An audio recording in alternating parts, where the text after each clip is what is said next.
ಬ್ರಹ್ಮಗಂಟು ಇವತ್ತಿನ ಸಂಚಿಕೆಯಲ್ಲಿ ಇಲ್ಲಿ ಚಿರು ತುಂಬ ಬೇಜಾರಲ್ಲಿರ್ತಾನೆ.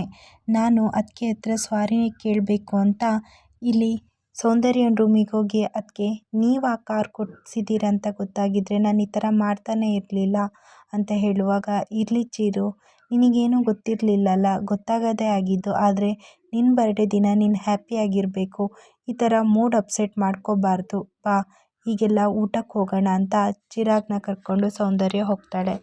ಎಲ್ಲರೂ ಡೈನಿಂಗ್ ಟೇಬಲಲ್ಲಿ ಕೂತ್ಕೊಂಡು ಇವತ್ತು ಚಿರಾಗ್ ಬರ್ಡೇ ದಿನ ಸ್ಪೆಷಲಾಗಿ ಡಿನ್ನರ್ ಇದೆ, ಎಲ್ಲರೂ ಕೂತ್ಕೊಳ್ಳಿ ಅಂತ ಹೇಳ್ತಾರೆ.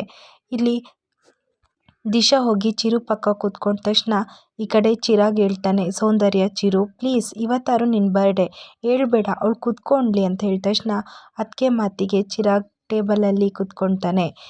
ಅಷ್ಟೊತ್ತಿಗೆ ಅಪ್ಪ, ನಾನು ನಿಮಗೆ ಊಟ ಬಡಿಸ್ಲಾ ಅಂತ ಸೌಂದರ್ಯ ಅರ್ಚನ ಕೇಳ್ತಾರೆ ಚಿರಾಗ್ ತಂದೆಗೆ. ಬೇಡ ಅಂತ ಸನ್ನೆ ಮಾಡೋತ್ತಿಗೆ, ಸರಿ ನಾನು ಅಪ್ಪಂಗೆ ಊಟ ಮಾಡಿಸ್ತೀನಿ ಅಂತ ಚಿರಾಗ್ ಹೋಗಿ ಮಾಡಿಸ್ತಾನೆ. ಹಾಗೆ ಎಲ್ಲರಿಗೂ ಅವ್ನ ಬರ್ಡೇ ಸ್ಪೆಷಲಾಗಿ ಕೈ ತುತ್ತನ್ನ ಎಲ್ಲರಿಗೂ ತಿನ್ನಿಸ್ತಾ ಬರ್ತಾನೆ. ಲಾಸ್ಟಿಗೆ ದಿಶಾ ಮಾತ್ರ ತುಂಬ ಬೇಜಾರಲ್ಲಿರ್ತಾಳೆ. ಸೌಂದರ್ಯ ಹೇಳ್ತಾಳೆ, ಎಲ್ಲರಿಗೂ ಕೊಟ್ಟು ದಿಶಾಂಗೆ ಕೊಡೋದೇ ಇದ್ದರೆ ಹೇಗೆ ಚಿರು, ಅವಳಿಗೂ ತಿನ್ನಿಸು ಅಂತ ಹೇಳ್ತಾರೆ. ಅಷ್ಟೊತ್ತಿಗೆ ಅವನಿಗೆ ಇಷ್ಟನೇ ಆಗಲ್ಲ, ಎಲ್ಲ ಸುಮ್ಮನೆ ಆಗಿಬಿಡ್ತಾರೆ. ಅದಕ್ಕೆ ಈ ಸಲ ಎಲೆಕ್ಷನ್ ಕ್ಯಾಂಪ್ ನಾಳೆಯಿಂದ ಸ್ಟಾರ್ಟ್ ಮಾಡಬೇಕು, ಯಾಕಂದರೆ ಈ ಎಲೆಕ್ಷನಲ್ಲಿ ನೀವೇ ವಿನ್ ಆಗೋದು ಅಂತ ಗೊತ್ತುಂಟು. ಜಾರ್ಜಿ ಅವರೇ, ನೀವು ನಿಂತಿದ್ದು ನನಗೇನು ಬೇಜಾರಿಲ್ಲ, ಯಾಕಂದರೆ ನೀವು ನಿಲ್ಲೋ ಕಾರಣ ನೀವಲ್ಲ, ನಿಮ್ಮ ಸ್ವಂತ ನಿರ್ಧಾರದಿಂದ ನೀವು ನಿಂತಿಲ್ಲ, ಬೇರೆಯವರು ನಿಮಗೆ ಹೇಳಿ ನಿಲ್ಲಿಸಿದ್ದಕ್ಕೆ ನೀವು ನಿಲ್ಲಿಸಿದ್ರಿ. ಆದರೆ ನನಗೆ ನೀವು ನಿಂತಿದ್ದು ಬೇಜಾರಿಲ್ಲ, ಆದರೆ ನಮ್ಮ ಅತ್ತಿಗೆನೇ ಗೆಲ್ಲಬೇಕು, ಯಾಕಂದರೆ ಗೆಲ್ಲೋದು ಅವರೇ ಅಂತ ಹೇಳ್ತಾರೆ. ಈ ಕಡೆ ಪ್ರಭಾಕರ್ ಸಹ ಹೇಳ್ತಾನೆ, ಹೌದಮ್ಮ ಚಿರು, ನೀನು ಹೋಗಿ ಸೌಂದರ್ಯ ವಿರುದ್ಧ ಈ ಜಾರ್ಜಿನ ಯಾಕೆ ನಿಲ್ಸಕ್ಕೆ ಹೋದೆ ಅಂತ ಕೇಳಿದಾಗ ದೀಪ ಇದ್ದೋಳು, ಯಾವುದೇ ಆಗಿರಲಿ, ರಾಜ್ಯನೇ ಆಗಿರಲಿ, ಯಾವುದೇ ಆಗಿರಲಿ, ಒಬ್ಬರನ್ನೇ ನಿಂತರೆ ಬೋರ್ ಆಗುತ್ತೆ ಅಲ್ವಾ, ಎಲ್ಲರೂ ಚೇಂಜ್ ಕೇಳ್ತಿರ್ತಾರೆ ಹಾಗೆ ಅಂತ ಹೇಳೋತ್ತಿಗೆ, ಚೇಂಜ್ ಕೇಳಿದ್ರು ಯಾರು ವಿನ್ ಆಗಬೇಕೋ ಅವರೇ ವಿನ್ ಆಗೋಕ್ಕೆ ಸಾಧ್ಯ, ನಮ್ಮ ಅತ್ತಿಗೆ ಮುಂದೆ ಯಾರು ನಿಂತ್ರೂ ಈ ಸಲ ನಮ್ಮ ಅತ್ತಿಗೆನೇ ವಿನ್ ಆಗೋದು ಅಂತ ಈ ಕಡೆ ಚಿರು ಹೇಳ್ತಾ ಇರ್ತಾನೆ. ಮಾರನೇ ದಿನ ಸುಕನ್ಯಾ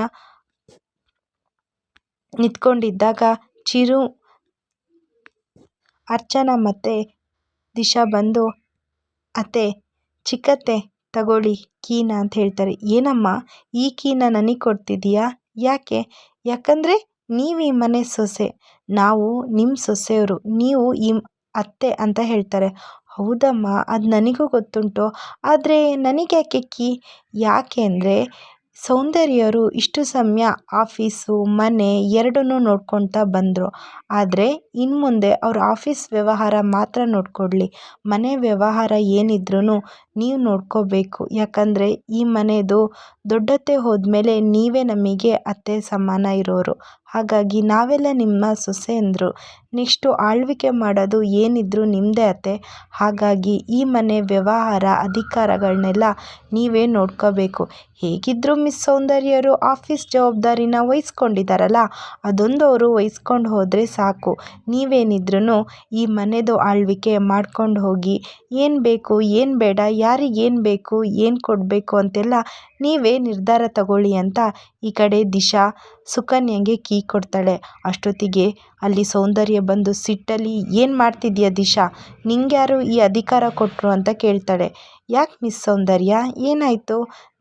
ಇವರು ನಮ್ಮತ್ತೆ ತಾನೆ, ನಿಮಗೂ ಅವ್ರ ಅತ್ತೆ ತಾನೆ, ಅತ್ತೆ ಆದಮೇಲೆ ಸೊಸೆಯವ್ರದ್ದು ಆಳ್ವಿಕೆ, ಈಗ ನಮಗೆ ಹೇಗಾರು ಅತ್ತೆ ಇರುವಾಗ ಅವರೇ ಜವಾಬ್ದಾರಿ ತಗೊಳ್ಬೇಕು, ಅವರು ಹಿರಿಯರು ನಮಗಿಂತ, ಸೊ ಮನೆ ವ್ಯವಹಾರನ ಅವರೇ ವಹಿಸ್ಕೋಬೋದಲ್ವಾ ಅಂತ ಹೇಳ್ತಾರೆ. ನೋ, ಇಂಪಾಸಿಬಲ್, ಯಾವುದಕ್ಕೂ ಸಾಧ್ಯ ಇಲ್ಲ, ನಾನಿರೋ ತನಕ ಆಫೀಸ್ ವ್ಯವಹಾರ ಹಾಗೆ ಮನೆ ವ್ಯವಹಾರ ಯಾವತ್ತಿದ್ರೂ ನಂದೇ ಅಂತ ಸುಕನ್ಯನಿಂದ ಕೀ ತಗೊಂಡು ಈ ಕಡೆ ಸೌಂದರ್ಯ ಹೋಗಿಬಿಡ್ತಾಳೆ.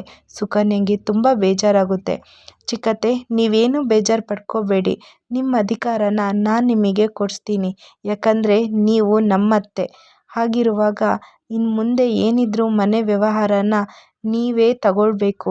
ಈಗ ಮಿಸ್ ಸೌಂದರ್ಯವರು ಕೀ ತಗೊಂಡು ಹೋಗಿದ್ದಾರಲ್ಲ, ಆ ಕೀ ಅವರೇ ಬಂದು ನಿಮಗೆ ಕೊಡು ಹಾಗೆ ನಾನು ಮಾಡೇ ಮಾಡ್ತೀನಿ ಅಂತ ಈ ಕಡೆ ದಿಶಾ ಹೇಳಿ ಹೋಗ್ತಾಳೆ. ಅಷ್ಟೊತ್ತಿಗೆ ಸುಕನ್ಯಂಗೆ ತುಂಬ ಖುಷಿಯಾಗುತ್ತೆ. ಅಬ್ಬಾ, ಇಷ್ಟು ದಿನ ಸೌಂದರ್ಯನ ಮಾತು ಕಟ್ಕೊಂಡು ನಾನು ಅವಳ ಹಿಂದೆಯೇ ಇದ್ದೆ. ಆದರೆ ಇನ್ನಾದರೂ ನನ್ನದು ಸ್ಥಾನ ಏನು ಅಂತ ದಿಶಾರು ನನಗೆ ಕೊಡ್ತಾಳೆ ಅಂತ ಹೇಳ್ತಾಳೆ. ಇಷ್ಟು ಇವತ್ತಿನ ಸಂಚಿಕೆಯಲ್ಲಿ ನಡೆದಿದೆ. ಈ ವಿಡಿಯೋ ಇಷ್ಟ ಆಗಿದ್ದರೆ ಲೈಕ್ ಮಾಡಿ, ಶೇರ್ ಮಾಡಿ, ಹಾಗೆ ಚಾನಲ್ನ ಸಬ್ಸ್ಕ್ರೈಬ್ ಮಾಡಿ.